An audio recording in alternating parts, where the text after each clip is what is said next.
Welcome to CultureMaze. Today, we step into the shadowed corridors of history. There was once an invisible force that raised empires, sparked wars, and shaped the world: spices. Now let's uncover their mysterious journey spanning thousands of years. When you look at human history from a distance, you realize something surprising.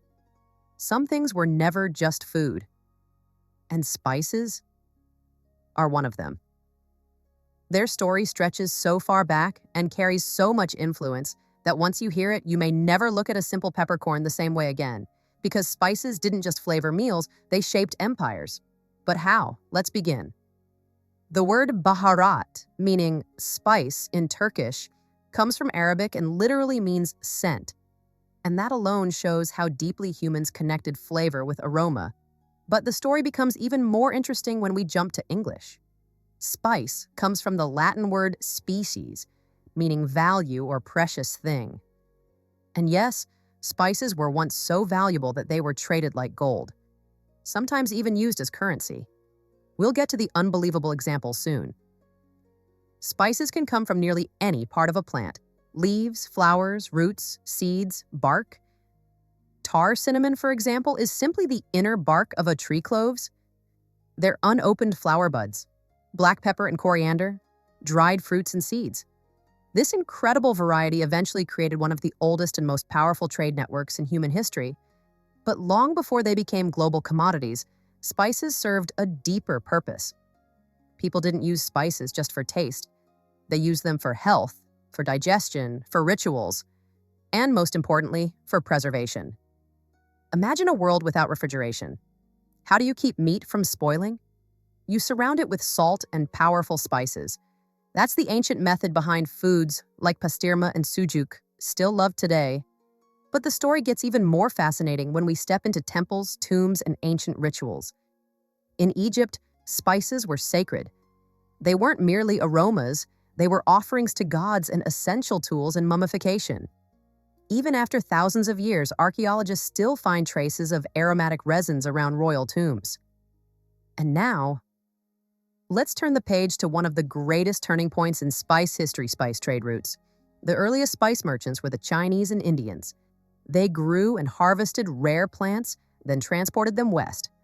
But as soon as their caravans reached Arabia, something changed.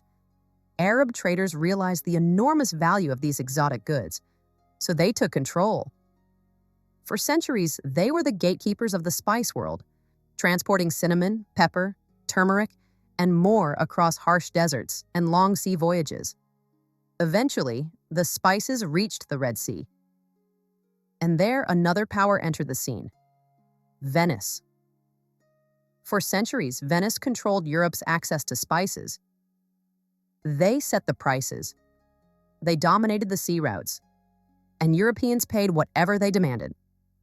But here's the most incredible part. The very first spice Europe fell in love with was black pepper. It was so precious that merchants locked every door and window before weighing it. One lost peppercorn meant lost profit. And just 10 grams of nutmeg, at one point in history, was worth 7 cows. These prices were so outrageous that Europeans finally said, "We must find another way." And that search led to the age of exploration. Columbus, Vasco da Gama, Magellan, all driven by the dream of reaching spice lands. In other words, the map of the world changed because of spices.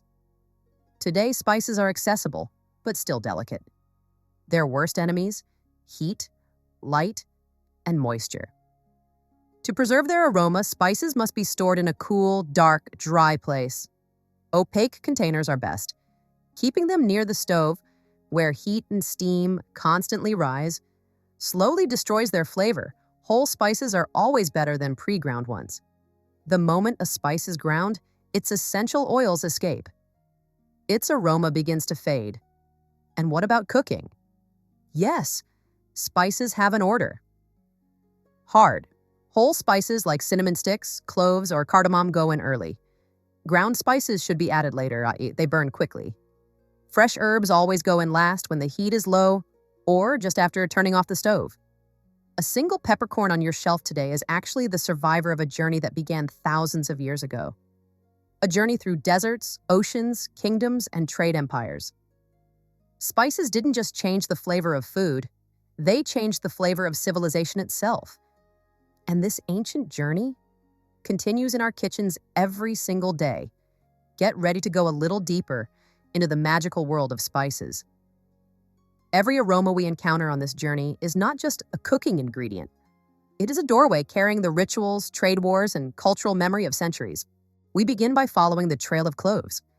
At first glance, it's just a small, hard bud, but in reality, it has stood at the center of healing, perfuming, and rituals from ancient times to today.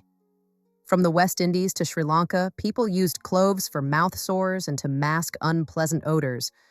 When you place one in your mouth, you feel a gentle warmth followed by a clean, rising freshness through your nose.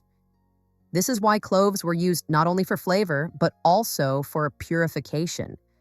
It's fascinating how such a tiny bud can carry such great meaning. Now we move on to our next stop, the enchanting scent of cinnamon.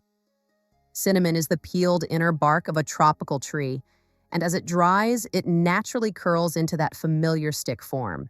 Yet the real story of cinnamon lies not in its scent, but in its value. Even in 3000 BC, China was trading cinnamon. At one point, it was considered equivalent to gold. There is also a dark connection between cinnamon and the Roman Emperor Nero. After causing the death of his pregnant wife in a fit of rage, he made a gesture that would go down in history. At Sabina's funeral, he burned all the cinnamon collected as tax throughout Rome. Imagine that. An emperor attempting to cover his guilt with the most precious aroma in the world. Perhaps that's why cinnamon's fragrance always carries a subtle hint of sadness behind it. Cinnamon itself has different worlds within it. The variety grown in Sri Lanka is more delicate and expensive. Chinese cinnamon is stronger, sharper, and more intense. Most of the cinnamon found in markets today is this powerful Chinese type. Its ability to help balance blood sugar keeps it at the forefront of modern cuisine as well. Now let me introduce you to a more mysterious spice, cardamom. When you open the outer pod, tiny black seeds spill out, and all the magic lies in these seeds. Their aroma is intense, warm, and dominant. In fact, it's so strong that if you use too much, it can completely overpower a dish. This spice is the secret hero behind the mystical fragrance in Syriac coffee, Kurdish coffee, and many Arabic teas. Since ancient times, it has been used both for digestion and rituals. The fact that such a tiny seed carries such a bold character makes cardamom truly unique. Next, we arrive at the most well-known spice in the world, pepper. The interesting thing is that all varieties, green, white, red, and black, come from the same plant. The harvest time, processing method, and drying technique change the aroma entirely. This diversity made pepper indispensable in both kitchens and history books, and not just in cooking. From marination to finishing touches, it adds a new layer at every step. Today, India remains the largest producer. Strangely enough, the very spice that once sent the world into the age of exploration still comes from the same lands. Cumin, one of the essential flavors of Anatolian cuisine, tells a very different story. It forms the soul of many meat dishes. When roasted, it releases an even stronger aroma, but if over-roasted, it quickly turns bitter. For centuries, it has been a small miracle used in legumes for its gas-reducing effects. It is also a cornerstone of Indian cuisine. In a sense, cumin is the shared language of world cuisines. With fennel, we encounter both a spice and a long tradition of healing. Its small oval seeds are used not only in food, but also in teas. Across Asia and the Middle East, it has been used for generations to ease digestion, freshen breath, and even soothe infants' colic.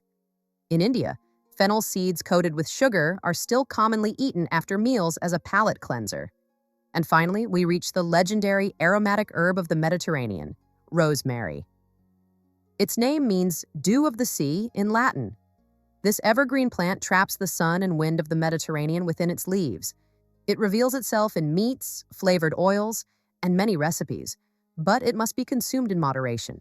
Rosemary tea can affect circulation in some individuals. Because of this, even in traditional use, people approached it with care. All these stories remind us of one important truth: the essence of spice is balance. The right amount, the right timing, and the right dish. Otherwise, something meant to offer benefit can easily become harmful. Our spice journey continues in the next episode. If you're ready, there is still so much more to tell.